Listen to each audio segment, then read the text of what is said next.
আসসালামু আলাইকুম ওরহমতুল্লাহি ওবারাকাতু। প্রিয় কবুতর প্রেমিক ভাই ও বোনেরা, সবাই কেমন আছেন?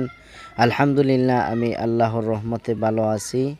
সবাই আমাকে একটি রিকোয়েস্ট করতেছে, গরমে কিভাবে কবুতরকে সুস্থ রাখা যায় এবং গরম থেকে কবুতরকে কিভাবে বাঁচানো যায়, এই নিয়ে আমি একটি ভিডিও তৈরি করব।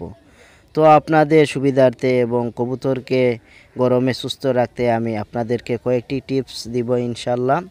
টিপস দেওয়ার আগে আমি আপনাদেরকে একটি রিকোয়েস্ট করতেছি, যারা এখন পর্যন্ত আমার ছোট্ট চ্যানেলটিকে সাবস্ক্রাইব করেন নাই, তাড়াতাড়ি সাবস্ক্রাইব করে নেবেন এবং বেল আইকনটি বাজিয়ে নেবেন, যাতে পরবর্তী ভিডিও আপলোডের সাথে সাথে আপনারা পেয়ে যান। প্রিয় দর্শক, আমরা দেরি না করে মূল আলোচনার মধ্যে ফিরে যাই। আপনার কবুতরকে যদি গরমে সুস্থ রাখতে চান, তাহলে আমি গুরুত্বপূর্ণ এখন কয়েকটি দিক নির্দেশনা দেব।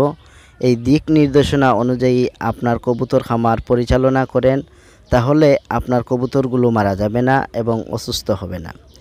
1 নম্বর দিক নির্দেশনা হলো, আপনার কবুতরের পানির পাত্রগুলো সব সময় আপনারা পরিষ্কার পরিচ্ছন্নতা রাখবেন, কেননা কবুতরের সবচেয়ে বেশি পানিবাহিত রোগ হয়।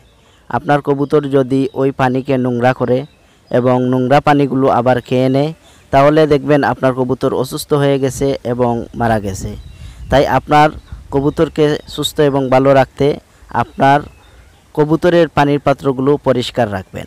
দ্বিতীয়ত হলো, অধিক গরমের কারণে কবুতরের যেই পাত্রের মধ্যে পানি দিয়েছেন, এই পানিগুলো গরম হয়ে যায়। তো গরম পানিগুলো যদি আপনার কবুতর খেয়ে থাকে, তাহলে অবশ্যই অসুস্থ হতে পারে। তাই গরমের দিনে এটা নজর রাখবেন, কয়েক ঘন্টা পর পর আপনার কবুতরের পানি চেঞ্জ করে ঠান্ডা পানি দিবেন। আর 1 দিন পর বা 3 দিন পর আপনার কবুতরকে ওর স্যালাইন পানিতে মিশিয়ে খাওয়াইয়া দিবেন।